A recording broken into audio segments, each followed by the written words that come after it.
This is the AHRMM Updates podcast, featuring Mike Schiller and hosted by Justin Poulin. Tune in every month as we highlight trends, strategies, and solutions from the field to advance the healthcare supply chain. And now, Mike and Justin. All right, everybody, this is the AHRMM Updates podcast with Mike Schiller. I'm your host from Power Supply, Justin Poulin. And Mike, every month, this is our July update. Every month we come out with really three things that we focus on: some national high-level work that AHRMM is doing, maybe some more AHRMM activities that the listeners out there can get involved in, and then something on the fringe. And we're going to shift it a little bit because the AHRMM conference is right around the corner. When you listen to this, it'll be just a few weeks away. And I know from that high-level work standpoint, AHRMM's actively involved in sustainability. And I think we want to just focus on that thematically as we head into the conference, Mike. So let's talk about the opportunities to discuss initiatives around sustainability for those that are going to be in attendance. We are in the home stretch, my friend. We're rounding third and heading to home here. We're less than a month away from the conference. So we're actually, a month today.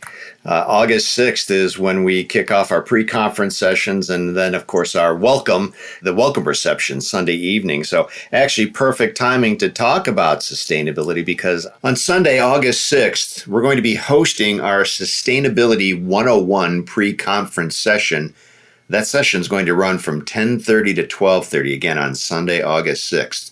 So I hope everybody gets a chance to attend that session. It's really going to begin to shape conversations around sustainability. It's a spot that we need to be in. There's a lot more conversation and a lot of supply chain leaders beginning to look at the benefits that sustainability has: sustainable purchasing practices or purchasing of sustainable products. Circular economy is another terminology or another term that you're hearing floated around in different media outlets. So this just provides a good foundation, right? It's 101. It's not a 201 course, but it provides a really good foundation around sustainability.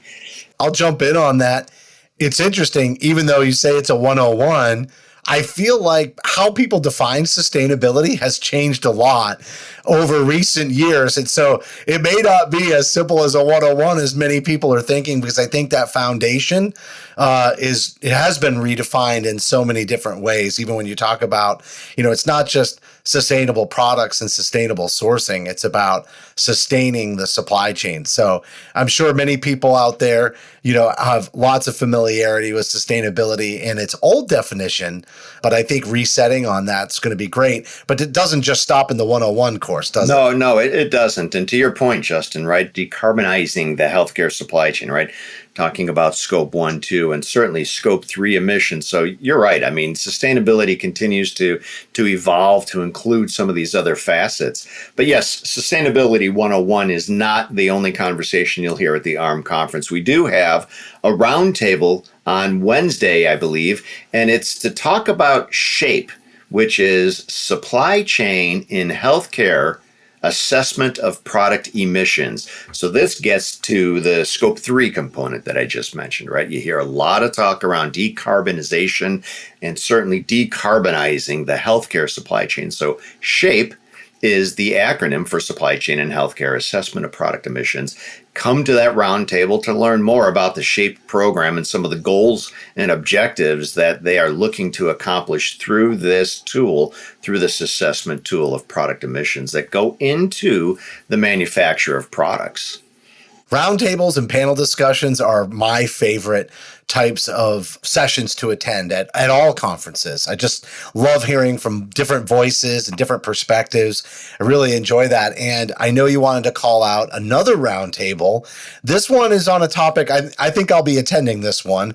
This is on a topic I certainly could learn a lot more about. And as you informed me as we were preparing to record the podcast, it's something that has an immediate impact on organizations coming up just this fall. So if you're attending the conference, you definitely don't want to miss this. You want to make sure you're prepared. Yeah, I love roundtables too, Justin. They're a great way to really drive some organic conversation and learn during the the progress of that 60-minute session together. So they've become one of my favorite forums, and we've certainly added a few of those over the course of the last few years.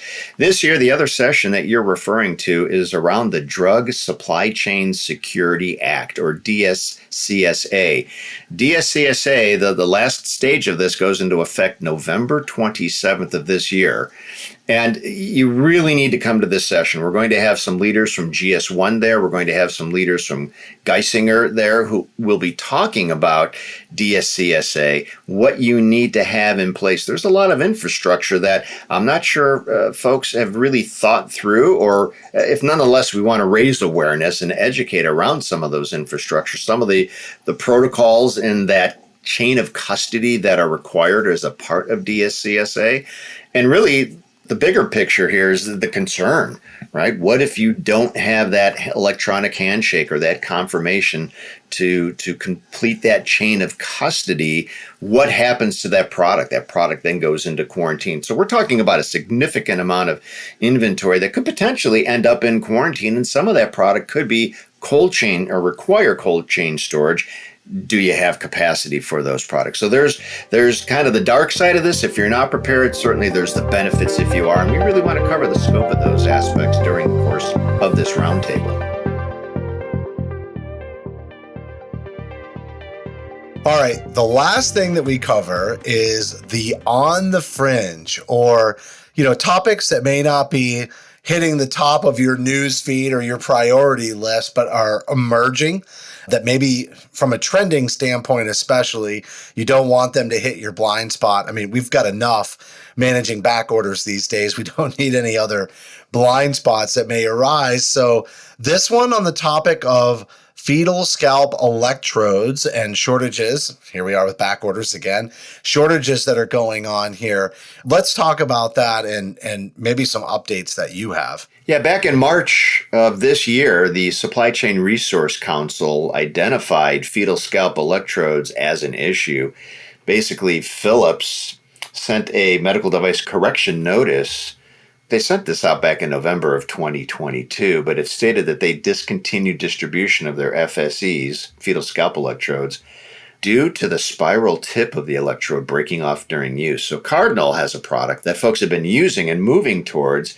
However, they're experiencing some supply disruptions in that product as well. And so this is beginning to create a bit more of a concerning shortage situation. At this point, it's more or less, I want to just bring this to people's attention. I want to raise the level of awareness and let folks know to keep their eye out on the Kendall availability of product and just fetal scalp electrodes in general. Well, Mike, certainly something to keep an eye on. And, I know that you'll provide continued updates. How can our members make sure that they're receiving information as, things develop with this situation? Yeah, the great question. The two primary vehicles that we use, Justin, are e-news communication that goes out to all AHRMM members. That goes out every Tuesday. So as we get information, right, I'll curate content that I get through various inputs, but then situations like this that have come up through SCRC or other channels, we'll make sure to get that back out to our members on either, again, conservation strategies, alternative sources for products. We also, the other vehicle is through the Supply Chain Resource Council. There's a monthly report that goes out to those members, as well as emails in between the monthly reports and the monthly meetings, just to keep those members up to date on the latest practices and solutions, potential solutions out there. So again, more to come on this, but really wanted to just raise the level of awareness for folks. Keep an eye on this product. All right. Well, I love the e-news. It keeps everybody informed, and you can find the podcast on the AHRMM website, but you can also find it by looking in the e-news. Every time there's a new episode that's released, you'll see an update in there. And Mike, I know you're coming down to the wire with the conference, so can't wait to see you and some of the listeners that are listening to this podcast that are planning on being in attendance. It'll be great to meet everybody. We're going to be recording some additional subject matter expert interviews while we're on site at AHRMM. And so definitely be on the lookout for Mike and myself yourself, introduce yourself to me. Would love to get to know some people while we're there at the event, and looking forward to having some really great conversations with many of the presenters or members of YPAC that we've lined up to have these interviews, which will get released after AHRMM on a regular basis through the end of the year. So if you're listening and you're not able to attend AHRMM, we're going to have some great content for you through this podcast feed after the national event as well. So Mike, great job today. And as always, thanks for the update. Yeah, no, thank you for your time. Looking forward to seeing you and everybody else at the conference here in a month. Let the countdown begin. Thank you for listening to this episode of the AHRMM Updates podcast. For additional resources, visit our website at ahrmm.org. That's AHRMM.org. Tune in next month for another edition of the AHRMM Updates podcast.